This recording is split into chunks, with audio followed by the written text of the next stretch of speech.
இன்னைக்கு Nagercoil special recipe ஒன்று பண்ண போகிறேன். இதுவும் என்னோட மாமியார் எனக்கு சொல்லி தந்த ரெசிபி. கருப்பட்டி காப்பியில் கொழுக்கட்டையை வேக வைப்போம். நாங்கள் இதுக்கு உப்பு கொழுக்கட்டைன்னு சொல்லுவோம். இந்த சுவையான கொழுக்கட்டை எப்படி செய்கிறதுன்னு இந்த வீடியோவில் பார்க்கலாம். ஃபர்ஸ்ட்டு 2 கப் அரிசி 3 மணி நேரம் தண்ணியில் ஊற வச்சுருக்கேன். இப்போ நம்ம ஊற வச்ச அரிசியை கிரைண்டரில் அரைக்கலாம். ரொம்ப தண்ணி ஊற்ற வேண்டாம், தேவைப்பட்டால் மட்டும் கொஞ்சமாக தண்ணி ஊற்றி அரைச்சிக்கோங்க. அரைக்கும் போது தேவையான அளவு உப்பு ஆட் பண்ணலாம். நான் ரொம்ப தண்ணி ஊற்றலை, டோட்டலாக ஒரு 1/4 கப் தண்ணியில் தான் இதை அரைச்சிருப்பேன். இது கொஞ்சம் பழைய கிரைண்டர்னால எனக்கு 15-20 நிமிஷம் ஆச்சு அரைக்கிறதுக்கு.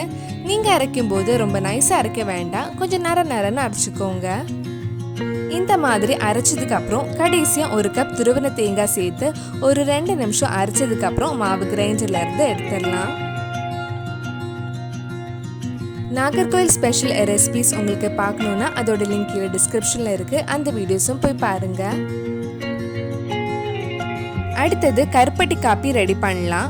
5 கப் தண்ணி எடுத்திருக்கேன். அதில் உங்கள் இனிப்புக்கு ஏற்ற மாதிரி கருப்பட்டி போட்டுக்கோங்க.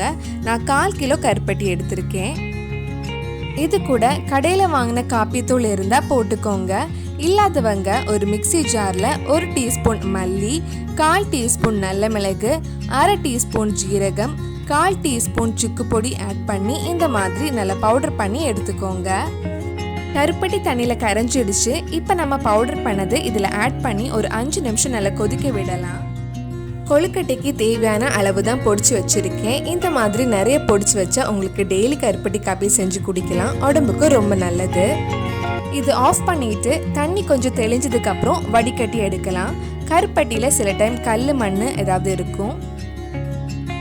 கருப்பட்டி காப்பி மறுபடியும் கொதிக்க வைக்கலாம். கொதிக்கும் போது நம்ம அரைச்சி வச்ச மாவு சின்னதாக உருண்டை பிடிச்சி கொழுக்கட்டை செய்ய ஆரம்பிக்கலாம். மாவு கையில் ஒட்டாமல் இருக்க கையை அடிக்கடி தண்ணியில் நனைச்சிக்கோங்க. இதுக்கு முன்னாடி நாகர்கோயில் ஸ்பெஷல் மஞ்சள் கொழுக்கட்டை எப்படி செய்யறதுன்னு வீடியோ போட்டிருந்தேன். நீங்கள் இன்னும் அந்த வீடியோ பார்க்கலைன்னா அதோட லிங்கும் கீழே டிஸ்கிரிப்ஷனில் இருக்கு. கருப்பட்டி காப்பியில் கொழுக்கட்டை ஒரு 10 நிமிஷம் நல்லா வேகட்டும். நான் இதுக்கு வெள்ளை கருப்பட்டி யூஸ் பண்ணியிருக்கேன், அதனால தான் கலர் கொஞ்சம் கம்மியாக இருக்கு.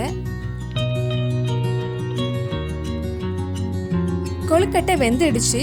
இப்போ இதை எடுத்துடலாம். இந்த மாதிரி மிச்சம் இருக்கிற மாவுலையும் கொழுக்கட்டை ரெடி பண்ண போகிறேன். கொழுக்கட்டையெல்லாம் பண்ணதுக்கப்புறம் மிச்சம் இருக்கிற கொஞ்சம் மாவில் கொஞ்சம் தண்ணி ஊற்றி இந்த கருப்பட்டி காப்பியில் காய்ச்சினா இந்த தண்ணி கெட்டி ஆகிடும். கொழுக்கட்டை கூட சாப்பிடவும் நல்லாயிருக்கும், சும்மா குடிக்கவும் நல்லாயிருக்கும்.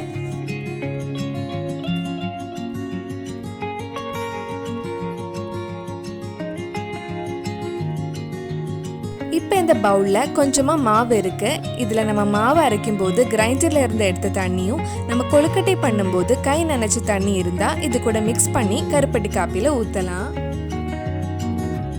இது கொஞ்சம் கெட்டியானதுக்கப்புறம் கொழுக்கட்டையில் ஊற்றி சாப்பிட வேண்டியது தான். சுவையான உப்பு கொழுக்கட்டை ரெடி ஆயிடுச்சு. இது கூட நம்ம ரெடி பண்ணி வச்சிருந்த கருப்பட்டி காப்பியும் ஊற்றி சாப்பிட்டா இன்னும் டேஸ்ட் ரொம்ப நல்லா இருக்கும். கண்டிப்பாக நீங்களும் இந்த ரெசிபி உங்கள் வீட்டில் செஞ்சு பாருங்கள். பிடிச்சிருந்தா இந்த வீடியோவை லைக் பண்ணுங்கள், உங்கள் ஃப்ரெண்ட்ஸ் அண்ட் ஃபேமிலிக்கு ஷேர் பண்ணுங்கள். வேறு என்னெல்லாம் நாகர்கோயில் ஸ்பெஷல் ரெசிபி நம்ம சேனலில் ட்ரை பண்ணலான்னு கீழே கமெண்ட் பாக்ஸில் சொல்லுங்கள். மறக்காமல் நம்ம சேனலையும் சப்ஸ்கிரைப் பண்ணிடுங்க.